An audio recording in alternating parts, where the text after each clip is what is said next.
Hello everyone, welcome to my channel. तो आज हम लेकर के आए हैं सीबीएसई क्लास 11 का हिस्ट्री को, जिसमें आज का चैप्टर है 3 और इस चैप्टर का टॉपिक है 3 महाद्वीपों में फैला हुआ साम्राज्य। और इस चैप्टर से हम महत्वपूर्ण पॉइंट को लेकर के आए हैं।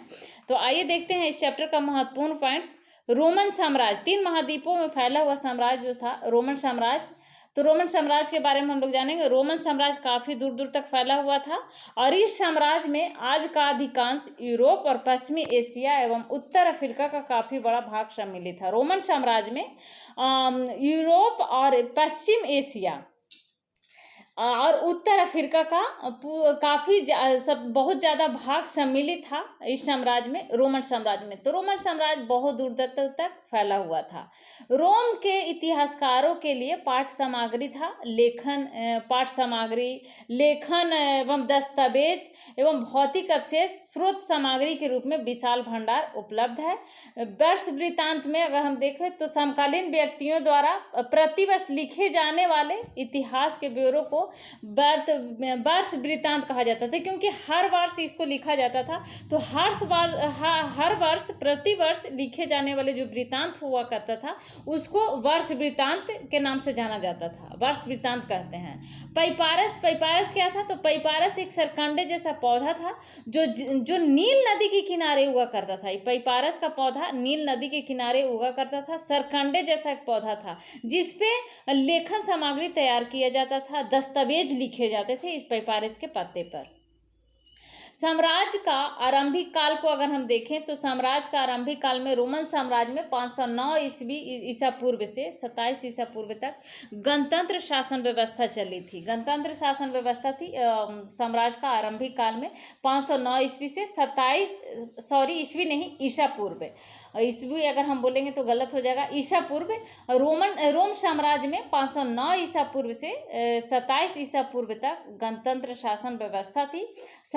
प्रथम सम्राट अगस्टस 27 ईसा पूर्व में अगस्टस ने प्रथम सम्राट थे।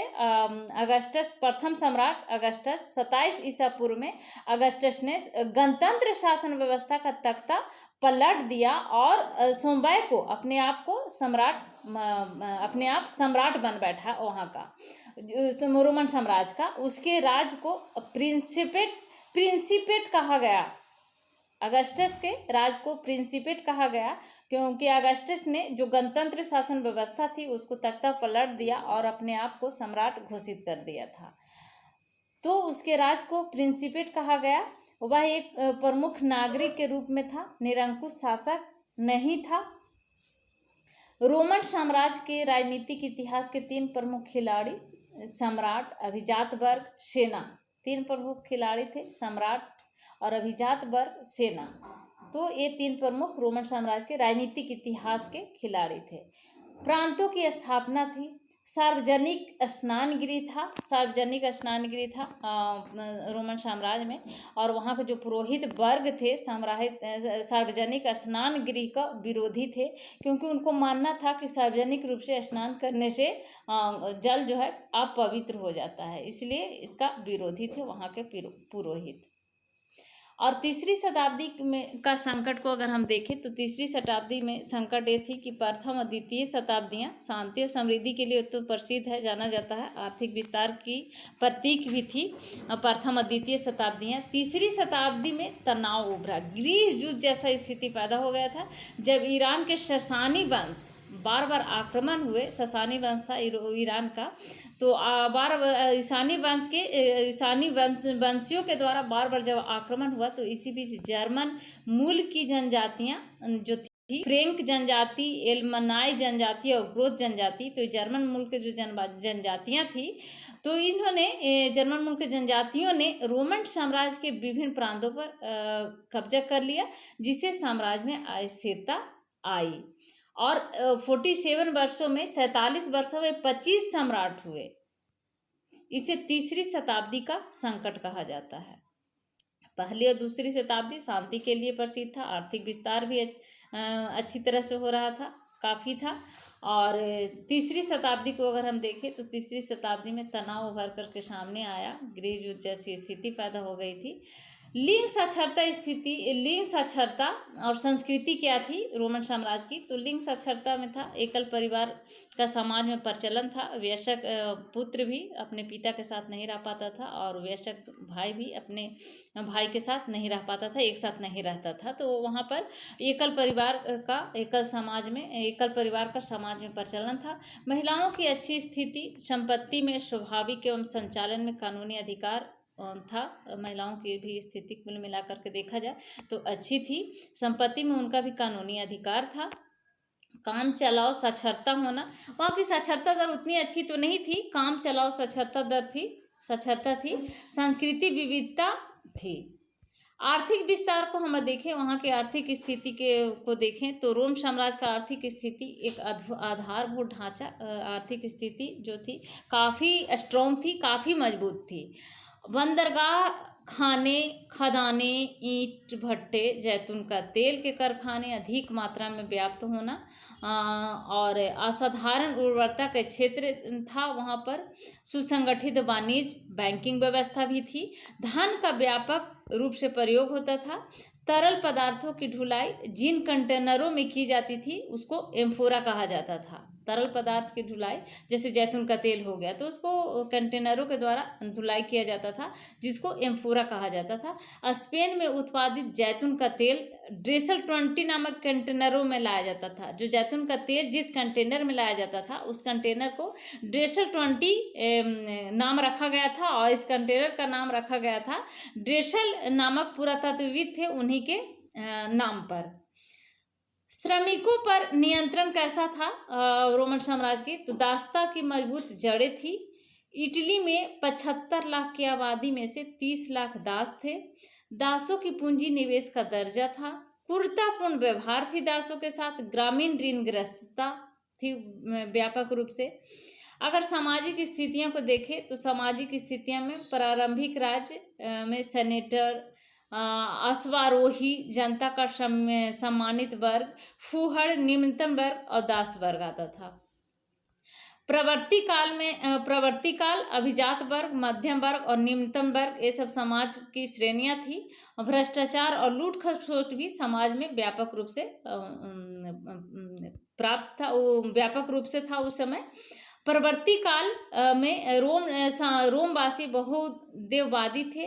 लोग जुपिटर, जुनो, मिनर्वा तथा मार्स जैसे देवी देवताओं की पूजा किया करते थे। यहूदी धर्म रोम साम्राज्य का एक बहुत बड़ा धर्म था। वहाँ का यहूदी धर्म सबसे बड़ा धर्म था। सम्राट कंस्टेंटाइन ने ईसाई धर्म को राजधर्म बनाने का भी निर्णय लिया। सम्राट डायोक्लिशियन द्वारा सीमाओं पर किले बनवाया गया। साम्राज्य में पश्चिमी भाग में उत्तर से आने वाले समूह थी, उसमें थी गोथ, बैडल तथा लोम्बार्ड। तो ये प्रांतों पर कब्जा करके रोमोत्तर राज स्थापित कर लिए। प्रांतों का पुनर्गठन करना, रोमोत्तर का मतलब रोम के बाद, और सैनिक और असैनिक कार्यों को अलग करना। इस्लाम का विस्तार पश्चिमी विश्व इतिहास की सबसे बड़ी राजनीतिक क्रांति थी। और रोमन साम्राज्य को समान तौर पर 2 चरणों पूर्ववर्ती काल और प्रवर्ती काल को में विभाजित किया जा सकता है। रोमन साम्राज्य को 2 चरण में, एक पूर्ववर्ती काल हो गया और दूसरा प्रवर्ती काल।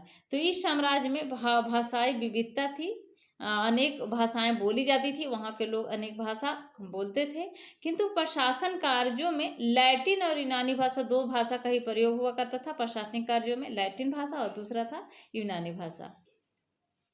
प्रथम शताब्दी के मध्य तक उच्च कुल में जन्मे जूलियस सीजर के अधीन रोम साम्राज्य वर्तमान ब्रिटेन और जर्मन तक फैल गया था। जूलियस सीजर एक सेनानायक था। रोम साम्राज्य में सीनेट एक ऐसी संस्था थी जिसने रोम की गणतांत्रिक सतह पर अपना नियंत्रण स्थापित किया था। सम्राट और सीनेट के पश्चात सामाजिक शासन की एक दूसरी प्रमुख संस्था सेना थी। दूसरी प्रमुख संस्था सम्राट और सीनेट के बाद में क्या थी? सेना थी। इस साम्राज्य को विभिन्न प्रांतों में विभाजित किया गया और उससे कर वसूला जाता था। इसको अलग अलग प्रांत में डिवाइड कर दिया गया था और इन प्रांतों से कर वसूला जाता था। अनेक नगरों में थे, सिकंदरिया ये नगर थे, वहाँ का शहर था कार्थेज जैसा, सिकंदरिया ऐसा नगर था वहाँ का रोमन साम्राज्य का, और बहुत ही आर्थिक दृष्टि से संपन्न नगर था ये।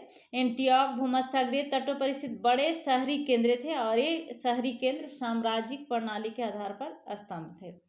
तत्कालीन रोम साम्राज्य में एकल परिवार व्यवस्था का प्रचलन था। विवाह आमतौर पर परिवार द्वारा ही आयोजित की जाती थी। विवाह जो है परिवारों के द्वारा ही आयोजित की जाती थी। और विवाह का जो आयु होता था, पुरुषों की आयु और महिलाओं की आयु अलग अलग हुआ करती थी। पुरुषों की आयु 28 वर्ष, 26 और 22 वर्ष हुआ करता था, जबकि महिलाओं की आयु 16, 18, 22, 23 इस तरह का इतना हुआ करता था। रोमन साम्राज्य में सांस्कृतिक विविधता कई रूपों में दिखाई देती है। 3वीं शताब्दी के मध्य तक बाइबिल का कास्टिक भाषा में अनुवाद हो चुका था। प्राचीन काल में दासों को पूंजी निवेश की दृष्टि से देखा जाता था। रोम की अर्थव्यवस्था को दास श्रम पर ही आधारित थी। रोम की जो अर्थव्यवस्था थी, पूरी अर्थव्यवस्था दास श्रम पर ही आधारित थी। पहली सदी में दास प्रजनन रीति भी अपनाई गई थी। दास को अधिक से अधिक बच्चे पैदा करने के लिए प्रोत्साहित किया जाता था और उनके बच्चे भी आगे जाकर के दास ही बनते थे। इतिहासकार टैसियस ने रोमन साम्राज्य का विस्तृत अध्ययन किया और इसे विभिन्न सामाजिक समूहों या वर्गों में विभाजित किया है। कॉन्स्टेंटाइन ने सोने पर आधारित नई मौद्रिक प्रणाली आरंभ की, जो कि प्रवर्ती काल में भी प्रचलित रही। एक प्रवर्ती और पूर्ववर्ती जो काल, दो काल में विभाजन किया गया था, तो प्रवर्ती काल तक प्रचलित रहा कॉन्स्टेंटाइन द्वारा सोने पर जो आधारित मौद्रिक प्रणाली थी। प्रवर्ती रोमन साम्राज्य में नौकरशाही के उच्च एवं मध्य वर्ग दोनों अपेक्षाकृत बहुत धनवान थे, क्योंकि उन्हें अपना वेतन सोने के रूप में प्राप्त होता था। इसके साथ ही इस काल में भ्रष्टाचार अत्यधिक, बहुत ज़्यादा भ्रष्टाचार फैला हुआ था। ऋतु प्रवास, ऊंचे पहाड़ी क्षेत्रों और नीचे के मैदानी इलाकों में भेड़ बकरियां तथा अन्य जानवरों को चराने के लिए चारागाहों की खोज में ग्वालों तथा चारागाहों का मौसम के अनुसार वार्षिक आवागमन भी हुआ करता था। तो इस प्रकार से ऋतु प्रवास को भी देखा गया है। दिनारियस रोम का एक चांदी का सिक्का हुआ करता था, जिसमें लगभग 4 से 5 ग्राम विशुद्ध चांदी हुआ करती थी। कॉन्स्टेंटाइन द्वारा प्रचलित सिक्कों को सॉलिडस कहा जाता था। कॉन्स्टेंटाइन द्वारा जो सिक्का चलाया गया था उसको सॉलिडस कहा जाता था, जिसमें उस सिक्का में 4.5 ग्राम शुद्ध सोने से निर्मित किया गया था, सॉलिडस नामक सिक्का को। 5वीं शताब्दी तक साम्राज्य राजनीतिक दृष्टि से विखंडित हो गया, लेकिन अपने पूर्वी आधे भाग में रोम साम्राज्य अखंड और अत्यधिक समृद्ध बना रहा। आधे भाग में रोम साम्राज्य अखंड रहा और अत्यधिक समृद्ध बना रहा 5वीं शताब्दी तक। 7वीं शताब्दी और 15वीं शताब्दी के मध्य पूर्वी रोम में के अधिकांश भाग को अरबों द्वारा कब्जे में ले लिया गया। यही कारण है कि अरब प्रदेश से शुरू होने वाले इस्लाम धर्म के विस्तार को प्राचीन विश्व इतिहास की सबसे बड़ी राजनीतिक क्रांति की संज्ञा दी जाती है। रोमन साम्राज्य में सांस्कृतिक विविधता थी। धार्मिक संप्रदाय, अनेक देवी देवताओं, वेशभूषा, बोलचाल की भाषाएं, तरह तरह की भोजन और बस्तियों के अनेक रूप थे। तो देखा गया है कि रोमन साम्राज्य में सांस्कृतिक विविधता थी। लोग, वहाँ के लोगों द्वारा अनेक देवी देवताओं की पूजा किया जाता था। लोग अपने अपने देवी देवताओं, अपने धर्मों को पूजा करते थे, अपने धर्मों को मानते थे। बोलचाल की भाषाएं, तरह तरह के भोजन और बस्तियों के अनेक रूप भी था। लोग तरह तरह के भोजन करते थे। शाकाहारी लोग भी थे, मांसाहारी लोग भी थे। शाकाहारी भोजन भी करते थे, मांसाहारी भोजन भी करते थे। तो इस प्रकार से देखते हैं कुल मिला करके जो वहाँ रोमन साम्राज्य में भ्रष्टाचार थी उसको देखा गया है। आर्थिक रूप से रोमन साम्राज्य संपन्न था। सामाजिक दृष्टि से अगर हम देखें तो समाज में अनेक लोग रहा करते थे और वहाँ खास करके जैतून का तेल बहुत ही चरम सीमा पर था, जैतून तेल का व्यवसाय। और ये इसको कंटेनर में लाया जाता था, ढुलाई किया जाता था जैतून तेल को कंटेनरों के द्वारा, जिसको इस कंटेनर को एक पुरातत्वविद थे, उनके नाम पर उस कंटेनर का नाम रखा गया था, जिसमें जैतून का तेल को धुलाई किया जाता था। तो जिसको उस कंटेनर का नाम था डेशल 20 था, जिसमें जैतून का तेल का कंटेनर था, उसमें उस जैतून का तेल को धुलाई किया जाता था। तो ये थे आज के हमारे 3 महाद्वीपों में फैला हुआ साम्राज्य से कुछ महत्वपूर्ण पॉइंट। चैप्टर को हमने पहले ही उसको उस एक्सप्लेन कर दिया है, और उससे इस चैप्टर से जो महत्वपूर्ण पॉइंट था उसको हम लेकर के आए थे। तो आशा है आपको पूरी तरह से चैप्टर को समझ में आ गया होगा। नेक्स्ट वीडियो में हम इस चैप्टर से रिलेटेड और भी क्वेश्चन लेकर के आएंगे। तो अगर अभी तक आपने मेरे चैनल को सब्सक्राइब नहीं किया है तो प्लीज़ मेरे चैनल को सब्सक्राइब करें, लाइक करें एंड शेयर करें। Thank you.